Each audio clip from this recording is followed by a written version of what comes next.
West Charlotte store owner is under fire after a cell phone video shows him kicking and choking almost an African-American woman. The owner here is Asian, and this happened at the Misha Beauty Thursday.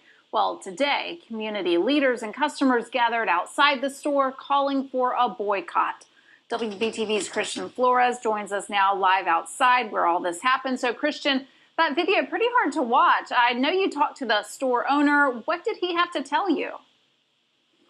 Well, Sharon, the owner did confirm that that was indeed him in the video, and he also says that he's sorry to the woman he put in a chokehold, but he also says that he did that to keep her in his store until police arrived. He told us that she stole from him, but protesters say whatever the case, he should not have gone to this extreme. Check my bag. I'm telling you, I don't have anything. What started as an owner's concern over a possible shoplifter quickly escalated into a physical altercation moments later. Are you serious? You see the owner of Misha Beauty, Sung Ho Lim, kick the woman, then take her to the ground and put her in a chokehold. Disturbed, disgusting. This video has been circulating on social media. And on Sunday, community leaders and customers held a protest calling for a boycott of the store. He took it upon himself to treat her in the ways that no woman should be treated. In fact, no person should be treated. I will never, ever come in this store again. Lim talked with protesters, apologizing to them. That's a whole my fault. But protesters say this apology may not be enough. Charlotte Mecklenburg's NAACP chapter, as well as national civil rights activist John C. Barnett, showed up to the protest, saying the possible racial implications in this confrontation cannot be ignored. It reminds me of any historical attack on black people. Whatever the case may be, we do know that, he can't be keeping someone in a chokehold. But Lim says this had nothing to do with race. He tells WBTV the camera phone footage doesn't show her stealing from his store. He filed a police report, telling officers she stole eyelashes. However, no charges have been filed. One man who works in a store near Misha Beauty says this is not how you handle a shoplifter. So I'm gonna go ahead and get right into it. You guys saw, or at least heard, the footage from the news report about the incident at the hair supply store with the black woman and the Asian owner who wrestled the woman to the ground and choked her out. Listen, guys, you guys need to understand. You guys really need to understand something.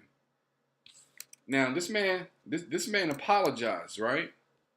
He apologized, and said that, it was all his fault and everything. And he's sorry for what happened. No. He's sorry about the backlash.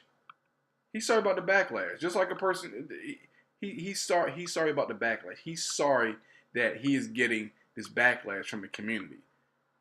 You don't do those kinds of things to people that you have respect for. You do stuff like that to people you don't respect. This man clearly has no respect for black people. And I'll go on record and say that he's probably been waiting for an opportunity to do something like this to a black person. He's probably waited a long time to do something like this to a black person.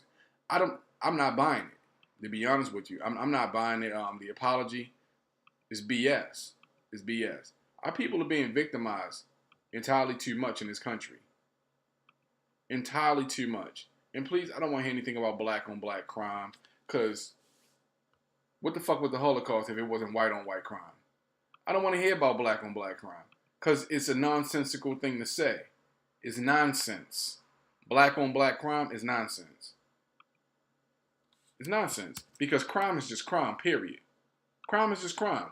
What do you call white on white crime?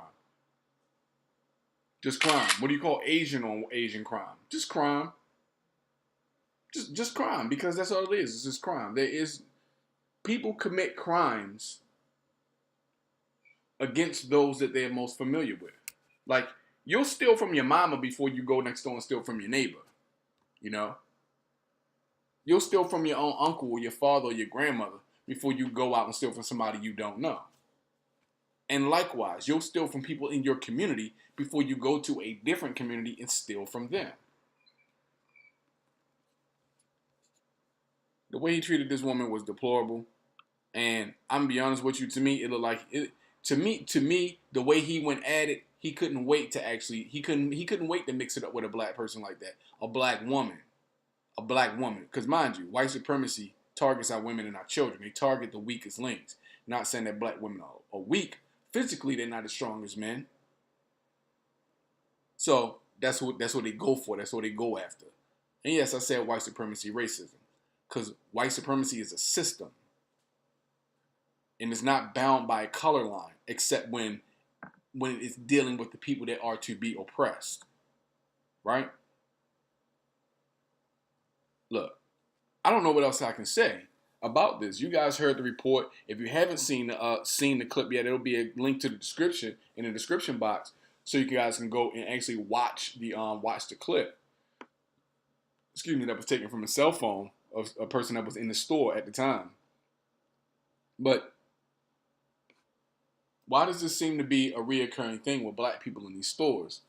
We get accused of stealing, we get criminalized, demonized, then we get attacked and or shot and killed. I'm not saying that the woman stole or didn't steal anything. Allegedly, she stole something. There hasn't been any proof produced to say that she actually stole anything. He says that he has a video from within the store that probably shows her stealing. Okay, that's fine. I'll reserve judgment on that until the video is produced. However, it still doesn't take away the fact that you went above and beyond what was probably required in order to stop this woman from leaving your store.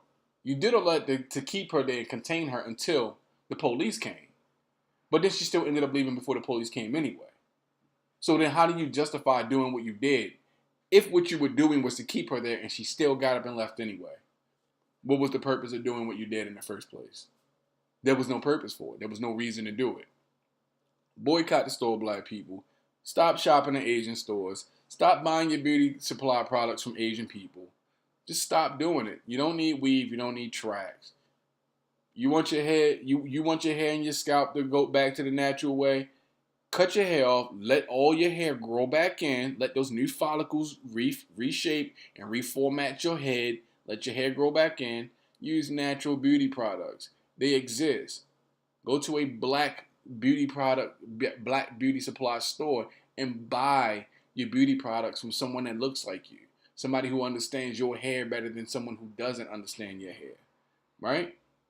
Boycott the business. Boycott the store. I say don't go to any Asian store and buy your beauty supply products. Personally, that's what I would say. Don't go to any Asian store and buy that stuff. Because they're there to make money off of you. Plain and simple.